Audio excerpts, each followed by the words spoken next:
اور اصل حکومت جو ہوتی ہے وہ روحانیوں کی ہوتی ہے. ٹھیک. ہاں بس. اچھا اس پہ زیادہ مجھے یہ بتائیں کہ آج کل عامل بھی بہت سارے ہیں. اب عامل کامل کون ہے, شعبہ باز کون ہے, اس میں فرق کیسے کریں, چونکہ عوام کے لیے بڑا مشکل ہے یہ. میں آپ کو ایک بات بتا دیتا ہوں کہ ایک پراپر ڈاکٹر ہوتا ہے, ایک پراپر حکیم ہوتا ہے, اور ایک ٹوٹ کے سیکھ کے نسخے سیکھ کے بیٹھے ہوتے. تو ایسے تو آپ کو بہت ملیں گے, مگر اس کو ایک چیز آتا ہے نسخہ بنانا. بس یہ ڈال دو نسخہ بن دے, مرض کھلا دے, مگر اس کو یہ پتہ نہیں ہو کہ مرض کی کنڈیشن کیا ہے. پھر لوگ وہ تخیلیات میں ڈال دیتے ہیں. تو ایسے عاملین تو آپ کو بہت ملتے ہیں. باقی کاملین کی طرف اگر آپ نے آنا ہے, اللہ نے جس کو تو ہمارے سلسلے میں, اور اس میں ہمارا سلسلہ فرد ہے. یہ یاد رکھے کہ یہ فرد کا مطلب ہے اللہ تعالیٰ نے اس کو اس چیز کو جو مجھ پہ اللہ نے کھولا ہے تو اس کے راز اور رموز بھی بڑے سارے. میں اس میں کسی بڑے سے بڑے شیخ الحدیث کو کھلاڑی نہیں مانتا, اناڑی مانتا ہوں. بڑے سے بڑا ڈاکٹر پروفیسر اس میں اناڑی مانتا ہوں. تو باقی کسی کھاتے میں آئیں گے.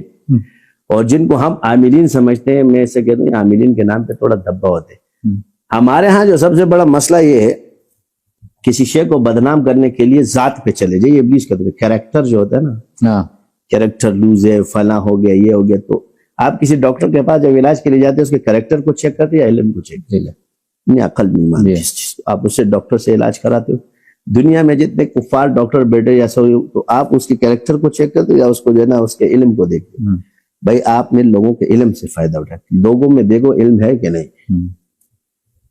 جو کتابیں پڑھ کے توڑ کے سیکھ لیتے ہیں, سب سے بڑی غلطی یہی ہے نا. آپ سے میں عرض یہ کہ ایک چیز سیکھنے کی ہے, وہ کتابوں سے تو نہیں سیکھی جا سکتی. اسلام میں یہ کوئی گنجائش ہے کہ عاملین کے جو عمل ہے یہ سیکھا جائے یہ پڑھ کے؟ کیوں نہیں ہے, اسلام میں کیسے نہیں ہے.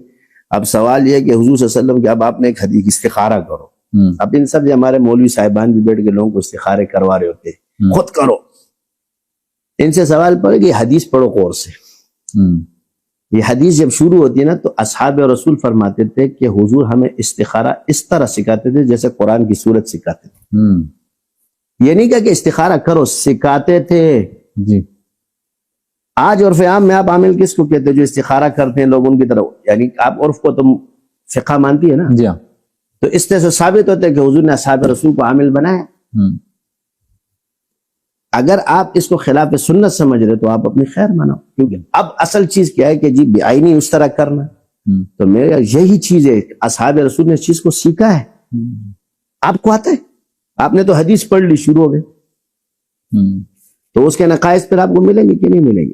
اللہ تعالیٰ نے جہاں قرآن کو فرمایا ہے تو قرآن کے ساتھ اللہ نے قید نہیں رکھی. یعنی ایک چیز یہ کہ قرآن ذکر میں عمومی ہے, پڑھنے میں. قرآن